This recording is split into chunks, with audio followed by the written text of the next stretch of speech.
नमस्कार मित्रों, आप सभी का आपके अपने YouTube चैनल आरपीएससी विद नवीन सैनी में स्वागत है। जैसा कि आप सभी को ज्ञात है कि हम अजमेर के चौहान पढ़ रहे थे और इस पॉइंट तक हमने पढ़ लिया था। तो देखिए, पिछले पार्ट में हमने ये चीज़ पढ़ी थी और एक मैंने आपको नोट पे समझाया था। ये जो चीज़ आपको स्क्रीन पर दिखाई दे रही है, ये चीज़ मैंने आपको समझाया।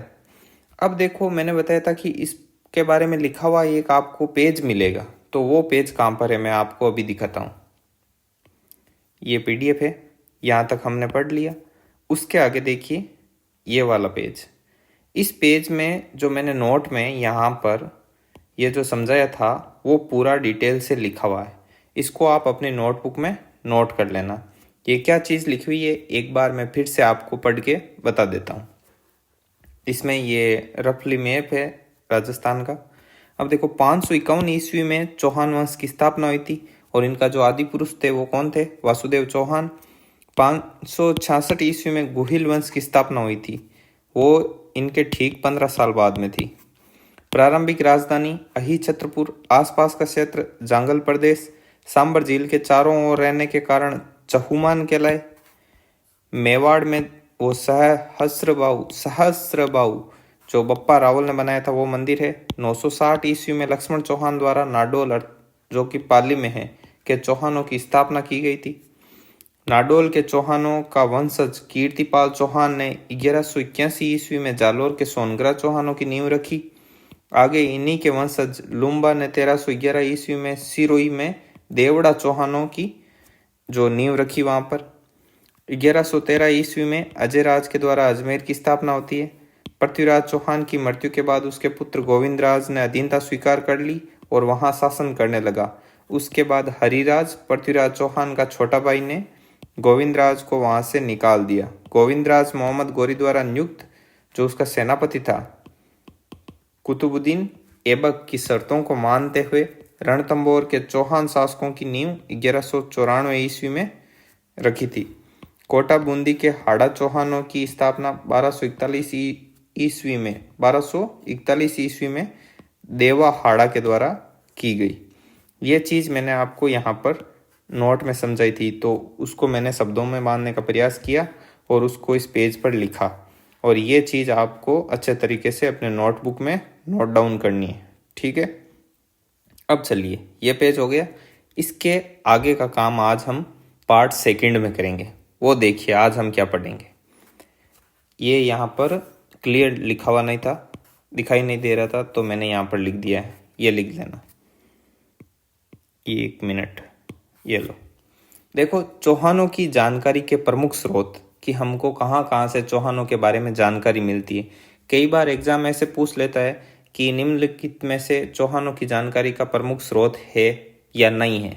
तो देखो, कवि जान के द्वारा कायम खां रासो, राजरूप, हमीर राछाड़ और अमृत कैलाश, हमीर बंधन, विग्रहराज सेकंड का हर्ष अभिलेख, नरपति नाले, बिसलदेव रासो, जोधराज, हमीर रासो, नयनचंद्र सूरी, हमीर महाकाव्य। अब देखो, ये चीज़ है कि भाई किन्होंने क्या, हमीर महाकाव्य है वो किसने लिखा था? नयनचंद्र सूरी ने लिखा था। हमीर रासो जोधराज ने, बिसलदेव रासो को लिखा था नरपति नाले ने, और विग्रहराज सेकंड का हर्ष अभिलेख थाई। हमीर बंधन अमृत कैलाश द्वारा लिखा गया है। हमीर राछाड़ राजरूप के द्वारा, और कायम खां रासो कविजान के द्वारा लिखा गया है। और ये सभी के सभी चौहानों की जानकारी के प्रमुख स्रोत हैं। इनको आपको है जैसे कि जैसे याद रखना है। वासुदेव चौहान चौहानों का मूल पुरुष या आदि पुरुष कहलाता है। ये चीज भी आपको पहले ही बता दी गई है। अब देखिए, चौहान शासक हुए, जितने भी शासक हुए उनमें 4-5 इंपॉर्टेंट है। बाकी तो ऐसे मतलब केवल उनको 1-2 नाम याद रखो उनका तो ठीक है, और 1-2 बात है इसलिए उनको पढ़ रहे हैं, बाकी उनका कोई रोल नहीं है। अब देखो, जैसे कि दुर्लभ राज फर्स्ट है का पुत्र गुवक फर्स्ट था। गुवक फर्स्ट के पिताजी का क्या नाम था? दुर्लभ राज फर्स्ट। यह प्रतिहार शासक नागभट्ट सेकंड का क्या था? सामंत था।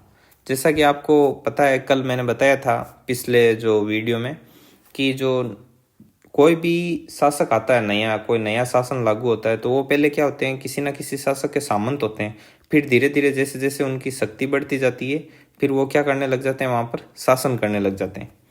अब देखो ये प्रतिहार शासक नागभट्ट सेकंड का क्या था, सामंत था। इसने सीकर में हर्षनाथ जी का मंदिर बनवाया। हर्षनाथ जी है वो चौहानों के क्या हैं, कुलदेवता हैं, और कुलदेवी इनकी क्या है, शाकंभरी माता। ये चीज़ शाकंभरी माता वाली बात हमने पिछले वीडियो में पढ़ी ली थी, ये नई चीज़ है। आगे बढ़ो। गुवक सेकंड, कन्नौज के शासक भोजराज से अपनी बहन कलावती का क्या किया था, विवाह किया। अब आप खुद देखो, गुवक सेकंड को इम्पोर्टेंट है और इसके बारे में बात, चलो ये थोड़ी सी ठीक बात थी तो मैंने यहाँ पर लिख दी, और आप भी इसे नोट कर लेना और हल्का फुल्का याद रख लेना। वैसे कोई खास इंपॉर्टेंट नहीं है। कन्नौज के शासक भोजराज से इसने अपनी बहन कलावती का क्या कर दिया, विवाह कर दिया। आगे देखो, चंदन राज गुवक सेकंड का क्या था, उत्तराधिकारी था। इसके बाद में गुवक सेकंड के बाद में कौन आया, चंदन राज। अब चंदन राज क्यों महत्वपूर्ण है, इसका रीजन देखना आप। चंदन राज गुवक सेकंड का उत्तराधिकारी।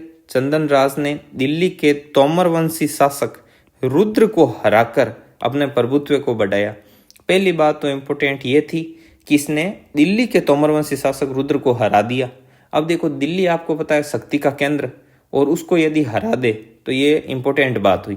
दूसरी बात, इसकी रानी ने इसको फेमस कर दिया है। अब रानी में ऐसी क्या खास बात थी, इसकी रानी का नाम था रुद्राणी।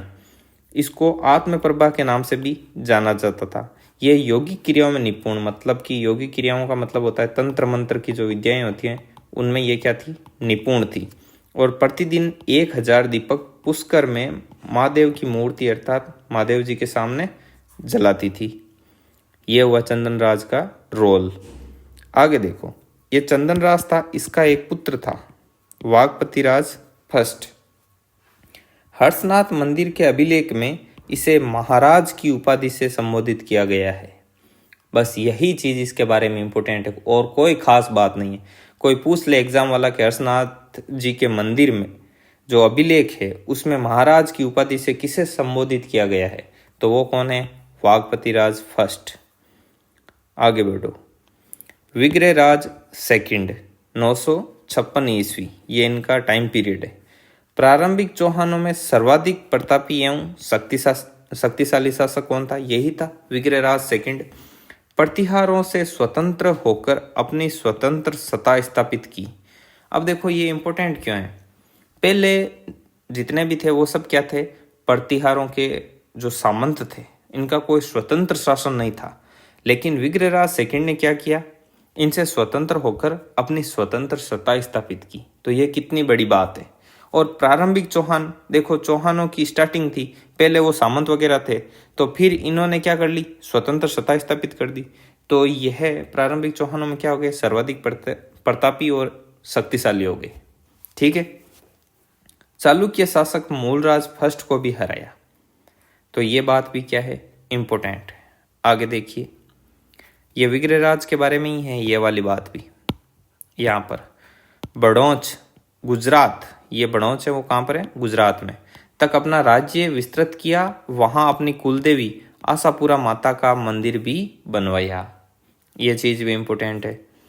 वैसे मैंने सारे फैक्ट्स जो इम्पोर्टेंट होते हैं वही लिखते हैं, है ना, ज़्यादा लंबा चौड़ा मैटर नहीं देंगे आपको। जो जो सटीक है एकदम वो ही पढ़ाया जाएगा। आगे देखिए, फिर आता है गोविंद थर्ड, पृथ्वीराज विजय। इसके लेखक कौन है, जयानक है। मैं इसे बेरीगढ़ कहा गया है। बेरीगढ़ का मतलब शत्रु संहारक बताया गया है। यह चीज़ इंपॉर्टेंट है, इसको आप ध्यान में रखना। वागपति राज सेकंड, इसके आगे गोविंद थर्ड का ये क्या है, पुत्र है। यह मेवाड़ के गुहिल शासक अंबा प्रसाद को हराया। एक ही बात इसके बारे में इंपॉर्टेंट है, किसके बारे में, वागपति राज सेकंड के बारे में, कि मेवाड़ के जो गुहिल शासक थे अंबा प्रसाद, उसको किसने हराया, वागपति राज सेकंड ने। इनके बाद आते हैं विग्रहराज थर्ड। विग्रहराज थर्ड 1086 ईस्वी में सपादलक्स का राजा बना। बस एक ही पॉइंट खत्म। अब इनके बाद आते हैं पृथ्वीराज चौहान प्रथम, पृथ्वीराज चौहान फर्स्ट। इनके बारे में क्या इंपॉर्टेंट है, 1105 ईस्वी में पुष्कर में ब्राह्मणों को लूटने आए 700 चालुक्यों को मौत के घाट उतार दिया और इन्होंने परम भट्टारक महाराजा धीराज परमेश्वर की उपाधि ग्रहण की। एक तो इनकी उपाधि मोस्ट है, और दूसरी बात जो पुष्कर में ब्राह्मणों को लूटना है 700 चालुक्यों को इन्होंने मौत के घाट उतारा, ये चीज़ इंपॉर्टेंट है। इनके बाद आते हैं अजयराज जी। अजयराज जी इंपॉर्टेंट है। इनके बाद आने वाले लगभग सभी इंपॉर्टेंट है, क्यों कि अजयराज जी आगे, अजयराज जी के बाद में अर्णोराज है, अर्णोराज पृथ्वीराज जी के दादाजी, ठीक है। और अर्णोराज के बाद में आएंगे आपके बीसल देव, विग्रहराज चतुर्थ, वो भी बहुत इंपॉर्टेंट है। तो मतलब इनके बाद आने वाले सारे ही शासक क्या हैं, बहुत ही महत्वपूर्ण है। चलो पढ़ते हैं इनके बारे में। अजयराज फर्स्ट, इनका शासनकाल था 1113 से लेके 33 तक। पहला पॉइंट, गोपीनाथ शर्मा के अनुसार अजयराज के शासनकाल को चौहानों का साम्राज्य निर्माण काल कहा है। ये बात बहुत ही इंपॉर्टेंट है और एग्जाम में पूछी भी गई है, तो इसको हाईलाइट कर लेना। इसने श्री अजयदेव नाम से चांदी के सिक्के चलाए, वे कुछ सिक्कों पर इसकी रानी सोमलवती का नाम भी अंकित है। तो चांदी के सिक्कों वाला ये पॉइंट है, वो बहुत ज़्यादा महत्वपूर्ण है। और 1113 ईस्वी में अजयमेरू अजमेर बसाकर अपनी राजधानी बनाया, क्योंकि इससे पहले इनकी राजधानी क्या थी, चौहानों की प्रारंभिक राजधानी अहिछत्रपुर थी। इसके बाद में इन्होंने क्या किया, अजमेर बसाया, और अजमेर को अपनी राजधानी बना लिया, क्योंकि ये चारों ओर से पहाड़ियों से घिरा हुआ इनको सुरक्षित लगा, ठीक है। लोकेशन थी वो इनको सेफ फील हुई। आगे देखिए, इनके बाद आते हैं अर्णोराज जी। अर्णोराज 1133 से 1153 ईस्वी तक इनका शासनकाल था, और ये अजयराज के पुत्र थे। इन अजयराज के ये पुत्र थे। तुर्कों को इन्होंने पराजित किया, अजमेर में आना सागर झील का भी निर्माण करवाया, और पुष्कर में वराह मंदिर बनाया। चालुक्य शासक जयसिंह सिद्धराज की पुत्री कंचन देवी से इन्होंने क्या किया, विवाह किया। अब देखो, तुर्कों को पराजित किया था। एक इसके बारे में आपको कहानी सुनने को मिलती है, कई जगह आपने सुना होगा कि पुष्कर में पहाड़ियाँ हैं, इसमें इन्होंने तुर्कों को घेरा और फिर तुर्कों को मौत के घाट उतार दिया। ये तो लिखा हुआ ही है यहाँ पे, तुर्कों को पराजित किया। तो बोला जाता है कि तुर्कों की जो रक्त रंजित जो भूमि है उसको साफ करने के लिए वगैरह उसी जगह पर बोला जाता है कि वहाँ पर क्या किया गया, आना सागर झील का निर्माण करवाया गया। ऐसा सुनने में आता है ना। मतलब कि कई इतिहासकार इस बात को भी मानते हैं। आगे बढ़ो। अब देखो, अर्णोराज जी के बारे में चल रहा है अभी ये अगला पेज। ये शिव के उपासक थे, मतलब शैव मत वाले थे, फिर भी ये सभी धर्मों का आदर करते थे। ये इनकी एक खास बात थी, ये मान लो, वरना कई अपने धर्म को लेकर कट्टर होते ना, वैसा नहीं था इनमें। ये खुद शिव के उपासक थे, शैव मत वाले थे, लेकिन सभी धर्मों का ये आदर करते थे। अब इनकी मोस्ट इंपॉर्टेंट बात, इनके दरबार में जो विद्वान थे, देवबोध व धर्मघोष, ये दोनों ही इनका नाम महत्वपूर्ण है, और ये दोनों भी क्या है, बहुत ही महत्वपूर्ण है, ये ध्यान में रखना। चालुक्य कुमारपाल ने इसे पराजित किया। जो कुमारपाल थे इनसे ये पराजित हो गए, कुमारपाल ने इनको हरा दिया। और इस चीज का जो वर्णन है वो प्रबंध चिंतामणि और प्रबंध कोश में मिलता है। प्रबंध चिंतामणि के जो लेखक हैं वो है मेरु तुंगाचार्य, और प्रबंध कोश के हैं राजशेखर, ठीक है। नेक्स्ट, अर्णोराज के पुत्र जगदेव ने अपने पिता मतलब अर्णोराज की क्या की थी, हत्या कर दी। अर्णोराज की हत्या इन्हीं के खुद के पुत्र ने की थी, और उनका नाम क्या था, जगदेव। जगदेव चौहानों का क्या है, पितृहंता है। ये बात वेरी इंपॉर्टेंट, ठीक है। आगे बढ़ो। अब विग्रहराज चतुर्थ यहाँ कैसे आए, देखो, जो अर्णोराज थे इनके पुत्र थे जगदेव, इन्होंने इनकी हत्या कर दी, और उसके बाद में कुछ समय के लिए शासन को अपने हाथ में ले लिया, राजगद्दी पर बैठ गए। लेकिन कुछ ही समय के बाद में इनको हटा दिया गया विग्रहराज चतुर्थ के द्वारा, और उसके बाद में शासक कौन बने, विग्रहराज चतुर्थ, जिनको हम विसल देव के नाम से भी जानते हैं। किस नाम से जानते हैं, विसल देव। अब एक बात ध्यान में रखना, आप हिस्ट्री का क्वेश्चन आए चौहानों के बारे में और विसल देव के बारे में ना पूछे, ऐसा बहुत ही कम बार हुआ है। इतने इंपॉर्टेंट हैं, हर एग्जामिनर की जो नज़र है वो विग्रहराज चतुर्थ पर ही रहती है। इसको तो मतलब आप घोट के ही पी जाना। अब देखो, पढ़ते हैं इनके बारे में जो फैक्ट हैं वो। विसल देव के नाम से ये क्या थे, विख्यात थे, फेमस थे। विग्रहराज का समय चौहानों का क्या कहलाता है? स्वर्ण काल कहलाता है। इनके बारे में जो जानकारी है, विग्रहराज चतुर्थ के बारे में जानकारी दिल्ली के शिवालिक शिलालेख से मिलती है। इसका मतलब इनका दिल्ली तक भी क्या था, इनका अधिकार था, तभी तो वहाँ के जो शिलालेख है उनमें इनके बारे में क्या है, जानकारी है। कश्मीर से विंध्याचल तक के शासक कर मतलब टैक्स देते थे। अब देख लो कितना बड़ा इनका मतलब कि जो क्षेत्र था, इनका जो शासन था ना, वो कितनी लंबी चौड़ी दूर में लागू था। देखो कश्मीर से विंध्याचल तक के शासक इनको टैक्स देंगे, मतलब ये इनके अंडर में थे, इन्होंने इन सबको जीत लिया था। तो देखो कितना शानदार शासन था, और इनकी जो नीतियां वगैरह थी वो भी बहुत ही अच्छी थी। अब देखो आगे, तुर्क मतलब गजनी के शासक अमीर खुसरू शाह को इन्होंने पराजित किया। दिल्ली के तोमरों को भी इन्होंने क्या किया था, पराजित किया था। जो तोमर शासक थे उनको भी इन्होंने हरा दिया था। आगे देखो, अजमेर में सरस्वती कंठाभरण नामक संस्कृत पाठशाला का निर्माण करवाया। यह पाठशाला का नाम है सरस्वती कंठाभरण। मोहम्मद गौरी के सेनापति कुतुबुद्दीन ऐबक ने 2.5 दिन के झोंपड़े में इसे परिवर्तित कर दिया था। ये इसका टाइम पीरियड है 1199 ईस्वी। अब देखो, सरस्वती कंठाभरण नामक संस्कृत पाठशाला तो इन्होंने बनवा दी, और मोहम्मद गौरी के जो सेनापति थे कुतुबुद्दीन ऐबक ने इन्हें जो ये पाठशाला थी उसको 2.5 दिन के झोंपड़े में परिवर्तित कर दिया। ये बात कहाँ से पता चलती है कि जो उसकी जब वो खुदाई वगैरह हुई ना, उसका निर्माण कार्य, मतलब जब कभी भी काम चलता है वापस, तो वहाँ पर जो सीढ़ियाँ थी उनके नीचे शिलालेख मिले, उनसे ये पुष्टि होती है कि यहाँ पर क्या थी, संस्कृत पाठशाला थी, जो कि विग्रहराज चतुर्थ के द्वारा बनवाई गई थी। और देखो, इनका एक फेमस नाटक है हरिकेली। इस पर अपने नाटक हरिकेली की पंक्तियां भी खुदवाई थी। किस पर? जो संस्कृत पाठशाला थी सरस्वती कंठाभरण पर।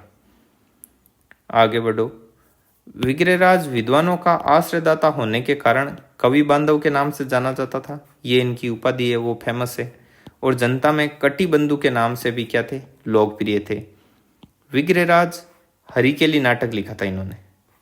तो विग्रहराज का नाटक का नाम क्या था, हरिकेली। अब हरिकेली में क्या है, किरात वेशधारी भगवान शिव और अर्जुन के मध्य युद्ध का क्या है, वर्णन है।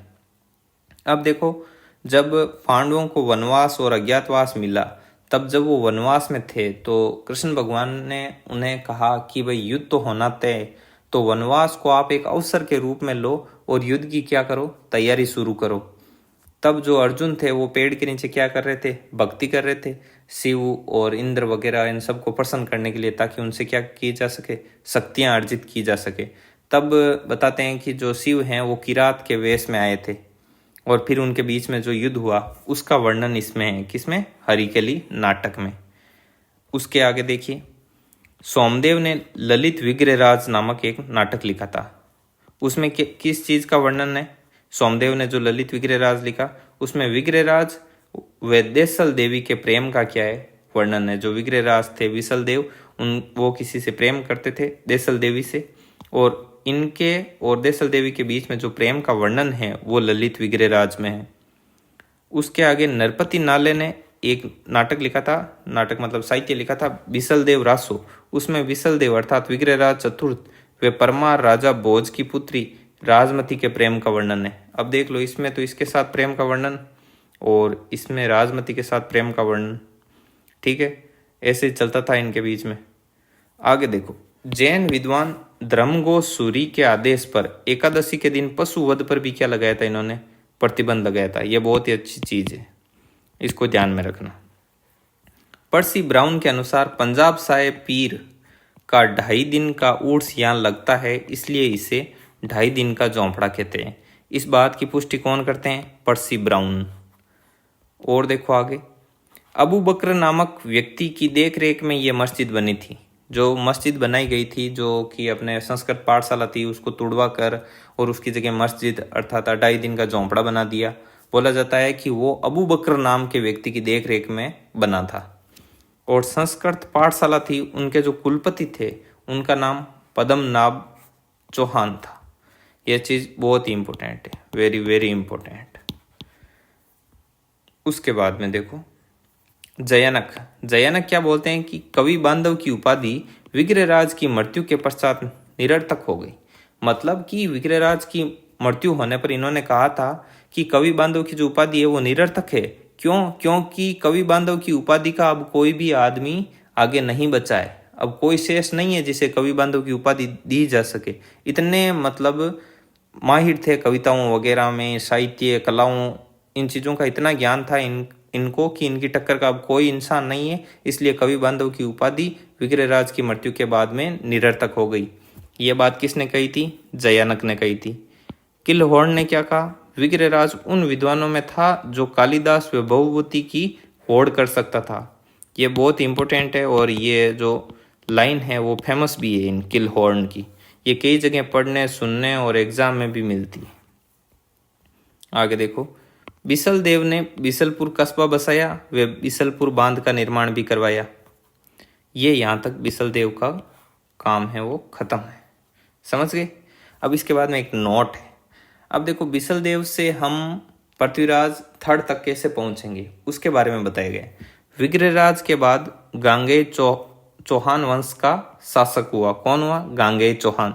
तथा कुछ समय बाद इसकी क्या हो गई? मृत्यु हो गई। किसकी? गांगेय चौहान की। इसकी मृत्यु हो जाने पर पृथ्वीराज सेकंड है वो उत्तराधिकारी बना। लेकिन पृथ्वीराज जो सेकंड था वो निसंतान ही उसकी क्या हो गई? मौत हो गई। इसके कारण इसकी मौत हो जाने के बाद में इसका चाचा, मतलब किसका चाचा? पृथ्वीराज सेकंड का चाचा सोमेश्वर, अर्णोराज का छोटा पुत्र है वो चौहान वंश का क्या बना? राजा बना। और सोमेश्वर का विवाह कपूरी देवी कौन थी? ये थी पृथ्वीराज चौहान की माता, इसके साथ संपन्न हुआ। और इनकी संतान कौन थी? पृथ्वीराज चौहान, जिसे पृथ्वीराज थर्ड के नाम से भी जानते हैं। अब इसके बाद में हम पढ़ेंगे पृथ्वीराज चौहान, पृथ्वीराज थर्ड, जो कि चौहानों में सबसे महत्वपूर्ण है और उनकी कहानी भी लंबी है ना। तो वीडियो ये ज़्यादा लंबा हो जाएगा। उनके बारे में अगले वीडियो में डिटेल से पढ़ेंगे, ठीक है। और ये चीज़ है, ये मैं एक बार आपको फिर से समझा देता हूँ। देखो, जैसे लिख के बताता हूँ। अर्णोराज थे, ये अर्णोराज। अब देखो, इनके जो बेटे थे, ये अभी हमने यहाँ तक पढ़ा। देखो, ये विग्रहराज हो गए यहाँ के, विग्रहराज फोर्थ, बिसल देव, ये अर्णोराज यहाँ पे। अब देखिए, ये अर्णोराज के बाद में इनके छोटे पुत्र, जो छोटे पुत्र थे वो कौन है? सोमेश्वर। और इस तरफ विग्रहराज थे, ठीक है। अब देखो, सोमेश्वर की पत्नी वो थी कर्पूरी देवी और इनकी संतान कौन थे? पृथ्वीराज थर्ड। और अब हमें पृथ्वीराज थर्ड के बारे में पढ़ना है, ठीक है। विग्रहराज के बाद में तो आए थे गांगेय चौहान, जो कि क्या थे? इस चौहान वंश के क्या थे? शासक थे। और उनके कुछ ही समय के बाद में इनकी क्या हो गई? मृत्यु हो गई। और मृत्यु हो जाने के कारण पृथ्वीराज सेकंड है उत्तराधिकारी बना।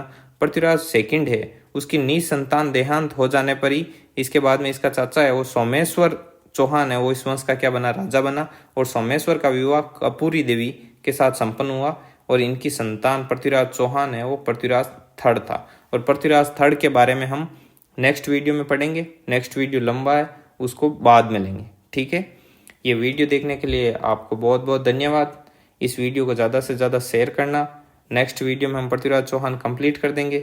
चैनल को सब्सक्राइब ज़रूर करना और जितना ज़्यादा हो सके शेयर करना। धन्यवाद।